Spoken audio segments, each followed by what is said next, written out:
Alright, so it's come to my attention that basically everybody on the internet who's cool has a cool radiation story. So I thought I'd go ahead and share my own. First, before I get right into it, gotta remind you all that radiation is in fact dangerous. It's killed a lot of people and caused a lot of horrible deaths. So you gotta remember that. Now anyway, legally, all the stuff featured in this video did in fact happen 8 years ago. The EPA and the Atomic Energy Commissions would have jumped on this if it was a big deal. And the radiation featured in this video is different than the kind that makes death claws and fried all those people in Chernobyl. So, Chapter 1, Background. We're at a family member's house. He's a retired professor.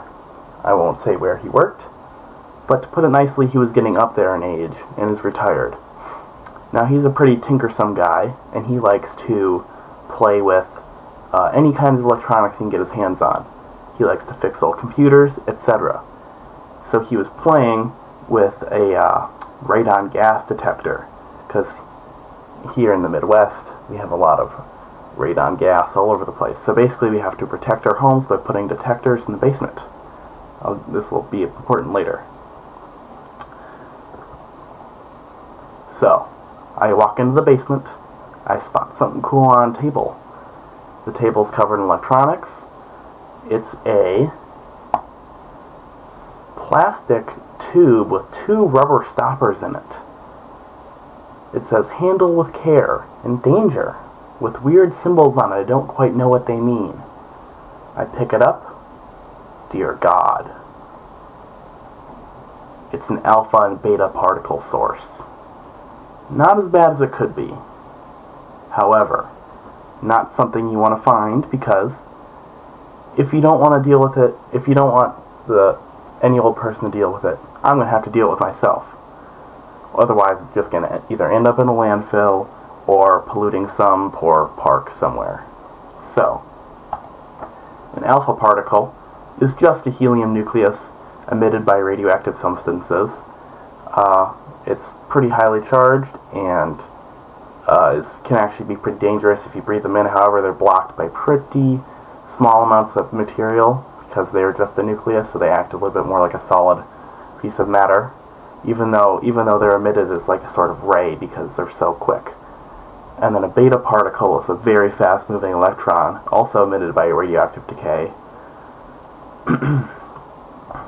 So basically, Chapter 3, Containment.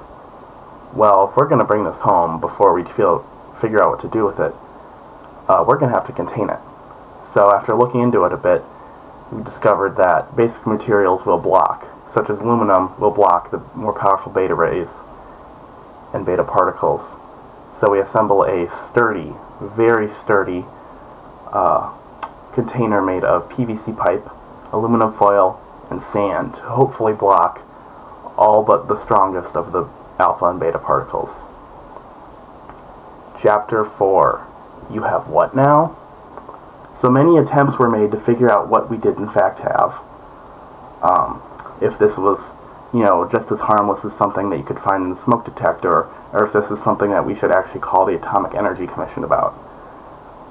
We eventually took it down to a local environmental center, and we were met with a "let me get my manager" type of comment. Needless to say, they took the classic government approach of doing fuck all and let us deal with it on our own. Thanks, government. Chapter 5.